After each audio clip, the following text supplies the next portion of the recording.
This is Lee the Appraiser for another episode of Amazing Appraising here in our world famous APR 57 gallery here on 57th Street. Today we have some very interesting items, some sports relics, and come on in. Your name is? Andy. Andy. How are you doing, Mr. Nice to Andy? meet you. Likewise. So you've been a collector for many years or what? Yeah, I collect this stuff. And how did you hear about us, by the way? I saw your ad in SCD. SCD, that's the, what is that? That's the Sports premier, Collector's Guide. the premier sports publication in the world. Yeah, I think we have a full page there running for years. So let's start from the beginning here. Okay. So what do we have here, Andy?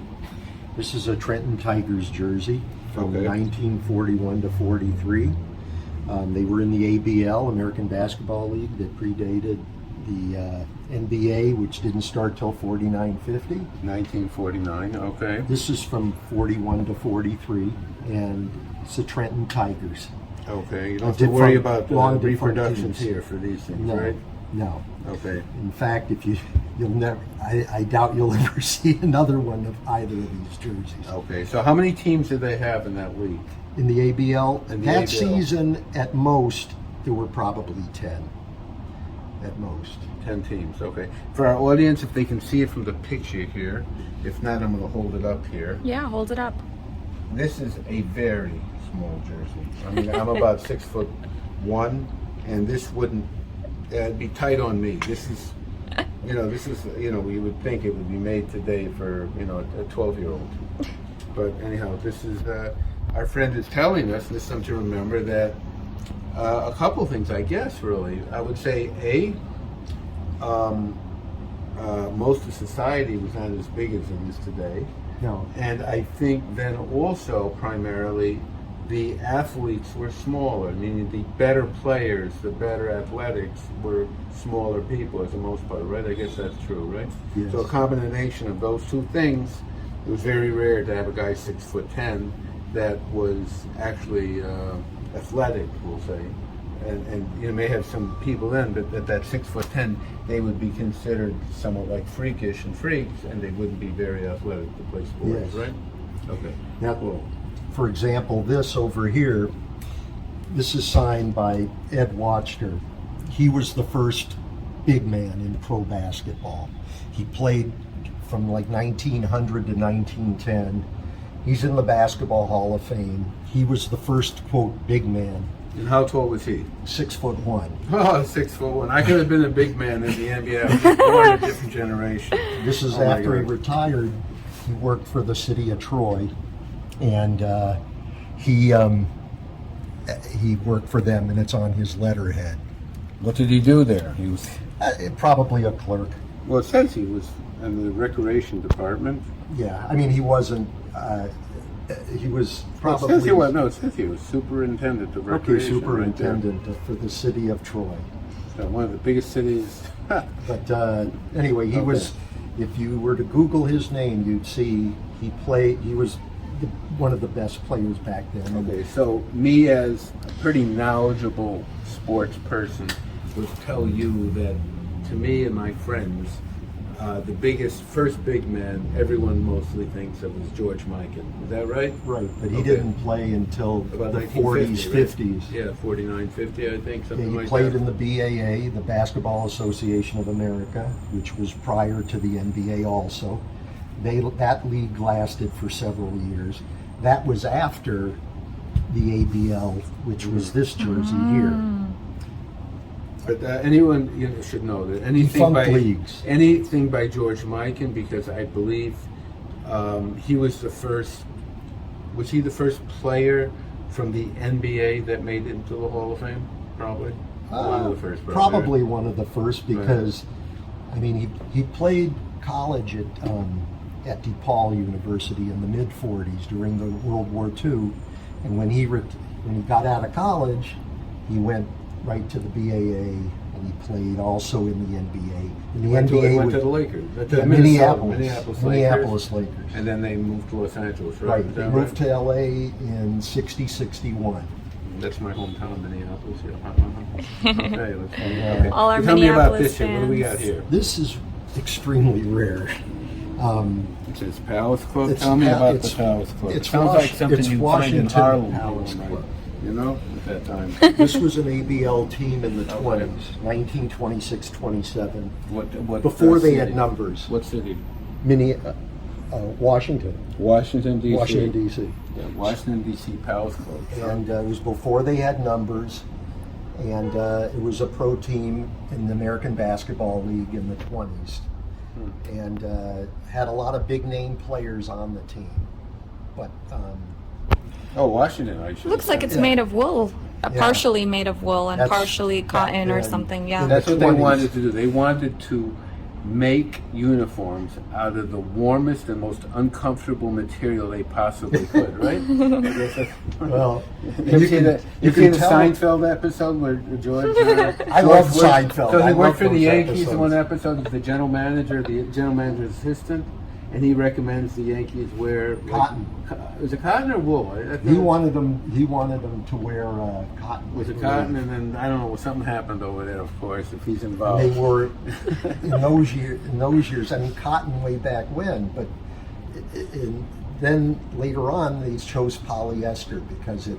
Breathes Breathes easier. I easier guess. and- This is it. But So, this also has, you can date it pretty well too because it has Oh, a look at that. Spalding label on it. Spalding was, of course, one of the most well-known and prominent manufacturers of baseballs and balls and sports material, sports memorabilia at that time.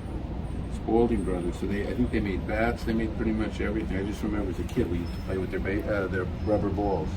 Called the Spalding. They called the Well, Spalding. Albert Spalding, who started the company, he was a Major League Baseball player in the 1800s. Really? When he left the game, then he started manufacturing. Cool. All right. So this is quite rare, right? Yes, very rare. Very. This, very I rare. think, retail is probably between $2,000 and $3,000 Whoa. easily. That's very. You'll very never cool. see another one. The only Okay. reason I want to part with one is I have one for my own collection already. That's a good reason. I got it at the Finance same direct- time. Cool. Okay, what do we have here? This looks like a yearbook. Yes. Tell me what it is. In 1928, Yes, it's Fullerton High School, Oh, cool. Fullerton. Where's that? California. Okay. is Fullerton where I'm from Union High originally. School. 1896? No, Oh, that's it's- when the school started. It's 1928. 1928. Okay. And in it are some famous people. Archie Vaughan, who's in Archie Vaughan, the famous Archie Vaughan. He was a baseball player, right? right, he's in the Hall of Fame. I think he played on what team? Was it Pittsburgh or something? The He shortstop. played on a bunch of teams, Mm-hmm. and but he's from Fullerton. I think he ended his career in the Brooklyn Dodgers. And also in that yearbook is Willard Hirschberger, who was Willard. a major league player who ended up committing suicide. Oh, that's no good. And during the middle of the season. And also in there is Freddie Fender. Freddie Fender, the famous singer. I don't know much. I'm knowledgeable about sports, and I've appraised for sports a lot, but I know nothing about Look at music. this. This is a Jewish young man. His name is Hershey. Yeah, that's Look at this. They normally don't have Jews in football. Like today, you're not going to find too many Jewish guys. You find a lot of Jews that own the team. But very few. He's not Jewish. Willard Hirschberger wasn't Jewish. That's him? I believe when he also played football. This is high school, so in high school, a lot of But times still. you played several sports. Is this Artie Vaughan? Is that him? Art? Art, And this is, how about Kermie? Kermie sounds like don't a know Jewish who name. he is, Kermie. but Wow. this is the same high school that at about the same time, but he's not in this yearbook. Richard Nixon went to this high school. Either Wow. a year or two before or a year or two after. I Wow. Really? forget. Yes. And that's why The Richard Hoot Owls. Nixon. Look at that. That's the singing group, the Boys Glee Club. The Hoot Wow. Owls. The Glee Club. Look at that. Oh my gosh, before it was called Chorus. Right. I think they give a hoot. It's kind of a trip for me to see something this older, you know. 1928, almost 100 years old. I love the hobby. Look at Been this, in it for a Yeah. forensic long time. activities, forensic activities. You know, it's funny how no one smiles in these pictures. Everyone's so serious and Oh, she's got a nice smile on her. smile. I think too, if you look at the old high school yearbooks, the people looked a lot older than the Wow. high schoolers of today. Oh, for sure, yeah. Yeah. Oh, wow. Wow. So yeah, this is very, very cool. So Probably very few had tattoos and ear piercings. look at this. Every boy here is wearing a jacket and tie. Every It woman was a is- big thing to finish high school. No one dyed their hair purple or anything, Nope. you know, nowadays. Nope. awfully cool. Probably a couple other people here that went on to fame somewhere. Interesting how most of the people here have nicknames in their book. I've always loved old high school and college yearbooks with Yeah. famous athletes or personalities in Yeah. them. Look at the class president. What's his nickname, Miss Blue? Mutt. His parents, no doubt, were a mixed breed, I guess. Right? Okay, so this is pretty cool. All right, so we have this beautiful yearbook. And what do we got here? We got tell me about this. It looks like an official program, the 30th Annual Intercollegiate Championships. In 1909, played Wow. at Cambridge, Massachusetts. All the major colleges back then. It's from 1909. I don't think anybody famous is in there, but anyway, it's an example of it's over 100 years old, and Wow. If it you were had all the if you were major guessing, colleges. who would be the most famous person that you'd want in here? It played in. Why don't it? Yeah. Well, maybe a little later. A little later. Yeah, with Jim Thorpe. Jim Thorpe or Jesse Owens. But that's No, Jesse Owens probably not. He wasn't until the 40s. Right, well, he was during the war, right? Yeah. What's his name? How about that? What's his name? Was a great athlete. The great running back in football. Was he an Indian or something? Oh, he played at Carlisle. Was it Thorpe? Am I talking Yeah. about Jim Thorpe? That's what I'm talking about, right? Uh-huh. Was he the guy I'm talking about? Yeah, but I don't think he'd be in here Mhm. because he went to an Indian school, Indians. Carlisle Indian School, and then he played pro football He was one of and pro baseball. Yeah, he was one of the greats, right? Is that writing? Some is that handwritten? yeah, these it was Oh, I short. love So this would be writing from the whose early. book this was. Whoever owned the book, they kept record of who participated in the various events. Who won? You got it? Who lost? So who won, who lost, right? So Is that actually it pencil? says here. No, it's actually fountain pen.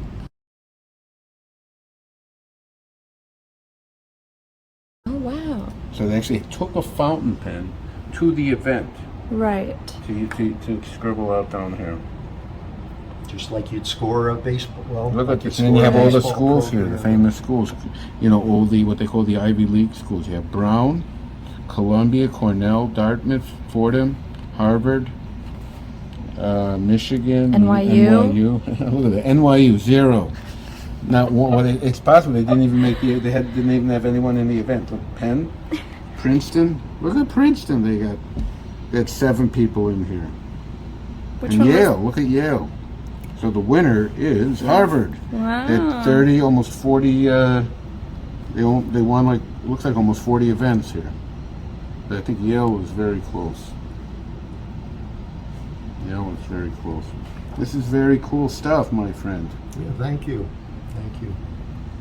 Very cool. It's the thrill of the hunt. I love the hobby. Thrill of the hunt. I love the hobby. The hunt of the thrill. Here, what is this here? Dual meet. This is just another track and field meet, but it was Illinois at versus Notre Dame. Notre A lot Dame. of people like Notre Dame Why would they like Notre Dame? because they have such a treasured history for football and for. They call them what? The Fighting Irish. Huh? Uh-huh. As opposed to the Irish just gives up, right? Okay, I don't know. I'm trying to give my thoughts on every subject here. But I don't think anybody famous is in there either. But it's still neat. It's still 100 years old. Exactly. Almost. And it was. Whoa! 2 months ago to the 100-year anniversary, Wow. May 21st at 2 p.m. at Cartier Field. Where was Cartier Field?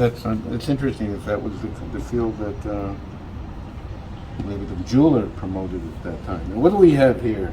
Finally, this is just a type 1 photo they would take for the newspapers or for the magazines or whatever from the 1940s. It's dated on the back and all, and it's of Ted Strong. He was an early player for the Harlem Globetrotters. Now it looks like, if my memory serves me right, you're going to see here, it says HRLEM, so that's Harlem Globetrotters. It says something above that. Can you figure that out, my friend? Let's see. Saperstein. Who was Saperstein? He was the owner. The owner of the Harlem Globetrotters, so it had his name first, so it was Abe Saperstein. If it would say Saperstein apostrophe of Saperstein's Harlem Globetrotters. So He's in the Hall of Fame. So it's like Barnum and Bailey's Ringling and Brothers Circus, right? So he wanted to promote himself that he was the owner of this league, and of course you have here, which was sort of the promotion, Ted Strong, the basketball player. This was huge, and you had a little thing here, that like a little cutout. This was in January 1948. It says Ted Strong, who boasts the biggest hands in basketball, will be one of the Harlem Globetrotters facing the Pacific Coast Pro Leagues in the March of Dimes Festival. Very cool. Very, very cool. And if you look here, you will see his hands. They cover up 3/4 of the basketball. There's a technical word for that's called palming. That means you, with one hand, you can grab the basketball. So anyhow, I think we've seen everything you have here, my friend. Yes. So I do appreciate you coming here and showing us these beautiful relics. And if you guys have any other collectibles, rare, unusual, again, we love the rarer, the better, the more unusual, the more we love it. Give us a call, contact us, come in, and we'll be happy to give you a free evaluation, free appraisal, and free offer. And until next time, this is the Appraiser signing off from APR 57, amazing appraising, and don't forget to turn into a radio show every Sunday evening. I think it's at 8 o'clock on WOR Radio. Okay, thank you very much, Andy. My pleasure. Thanks, Okay. Lee.